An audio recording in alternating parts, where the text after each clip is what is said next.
Greetings there, folks. You are looking at the brand new custom made by Lawrie Minson, fabulous electronics builder.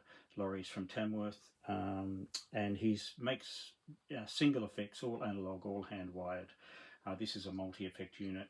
He's got various models, but this one is my own signature model, the DT7, Turner 7.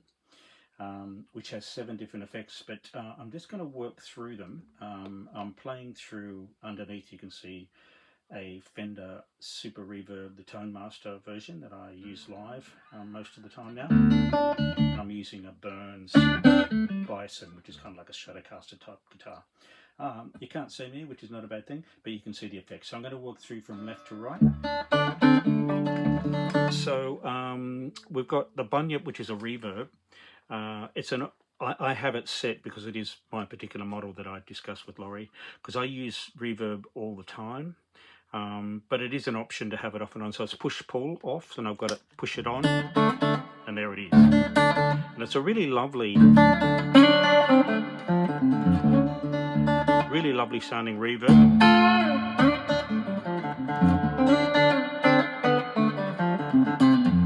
Really love it.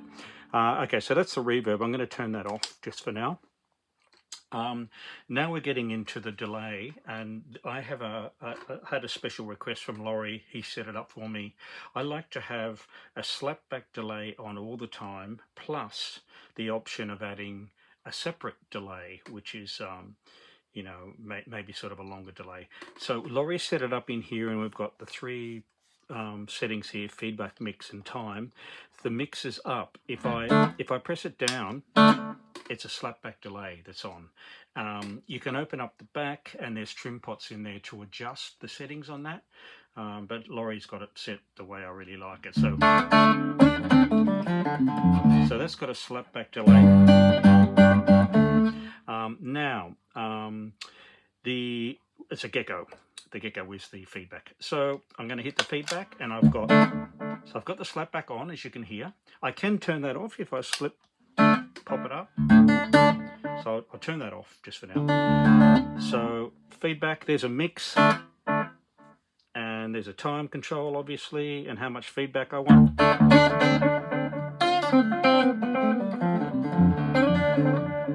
And I really like to have the slapback on, which I think is first in the sequence. So you can hear the slapback as well as the rest of the delay. All analog, everything's analog in this thing. Okay, so I'm going to turn that off. We'll move on to the wobbegong, which is actually a vibrato. Again, the settings like depth, etc., are inside the unit underneath. So you can open it up and go in there, and they've got little trim pots. You can adjust those if you like. But it's kind of set how I like it. I can have a kind of very slow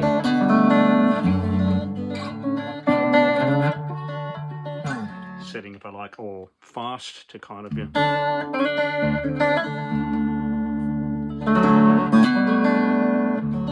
Okay, so that's your vibrato. Next, we've got the wallaby, which is actually a tremolo, and we have the speed of the wallaby here. Okay, now there's actually 2 tremolos here. So that's the first tremolo.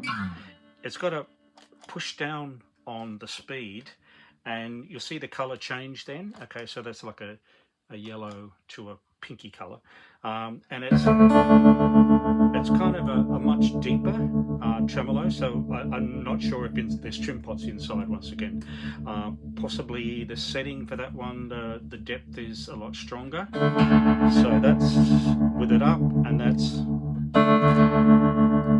not quite as deep. It's a little bit of a softer depth on the tremolo. And if I pop it up, it's kind of a stronger and slightly louder, I think. Very nice and ambient. All right, that's lovely. Now we've got 2 drives from right to left. The first drive is the dingo, They're just slightly different sounding. I tend to, there's a Dingo and a King Brown. I tend to have the King Brown on all the time and then work off my guitar volume, and then when I want to kind of kick in some extra almost fuzz-like drive, I kick in the second one, which is the Dingo. But I'll start with the King Brown. So you've got a volume and a gain, and I believe that inside, again, Trim Pots is a tone setting if you want it, but I like the way Laurie's got it set. So I've got the gain up. I've got the volume set kind of like Unity, well, a little bit above Unity, like at that level, and that way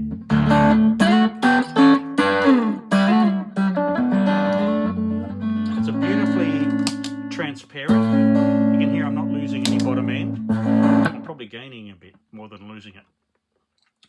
Very, very transparent, and if I hit it kind of a lot of gain,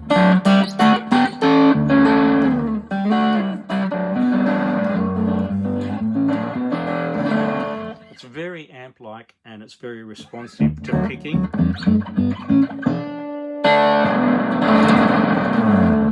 It's a really beautiful drive. Okay, so I'll kick that off, and then we've got the Dingo, slightly different sounding. I don't know how to describe it. Maybe it's more mid-range. I don't know. So I'll put the setting as I started with the. I'll put it like this. So I'm going to go for like a, yeah, more or less kind of a Unity kind of setting. That's that one.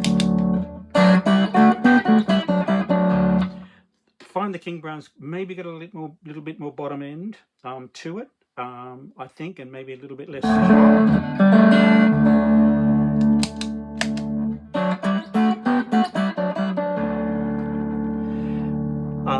And I tend to have this gain a bit higher,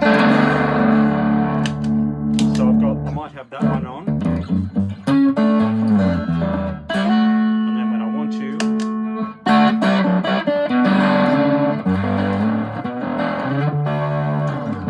kicking in that. Okay, so that's the drives. Last on here is over to the left is the Goanna. The Goanna is a booster, so and it's operated here on this volume, so you can get quite a lot of boost. And as Lawrie points out in his video clips, you can actually set it as a volume drop if you want. So you could have it, you know, for example, you're working at this level and you, for some reason or other, want to drop your volume. Maybe I've got a couple of drives on,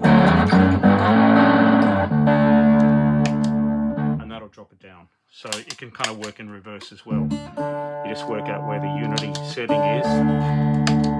It's kind of slightly under 12 o'clock, I think. Yeah, that's the Unity there. Okay, so that is the DT7. It's 7 because it's got 7 effects in there, but technically it's really got 8 because it's got the second delay. As I said, it's got the slap back delay. Really love it. It does everything that I want, and with a lot of discussion with Lawrie on building this one. He has other ones, the Minson, the M7. He's got an M7 which is similar to this, and he's also got an M8. Which also has a compressor, I think, and I think some of the M7s have a compressor in there as well. Last thing I forgot to mention is, you're not seeing it here, but there is another output, a second output, which is a balanced out. Although it's tip ring sleeve, TRS, so you need a tip ring sleeve to XLR, and you can go straight into a PA. And so there is a little, some kind of preamp, and it sounds really nice straight into a PA. And just to give you an idea of that, so I'm using the guitar out, but if I was to, I'm going to use the tip ring sleeve out, but it's, and you'll hear, it's got a lot more high end because it's being preamped, and it's got more gain. But that works beautifully when you're going directly into a PA. You might have, whatever reason, your amp dies and you think, I just need to go straight into the PA. And those of us who've had to do that before without using some kind of amp simulator know it can be really bad, particularly with drives. They can sound terrible. They can sound very fizzy. But this preamps really works nicely for that sort of thing. And so you've got that option as well. Anyway, that's the M7. I'll put something at the bottom. There isn't a website for it, but you can contact Lawrie directly if you're interested in purchasing one of his wonderful multi-effect pedals. Really fantastic. There you go.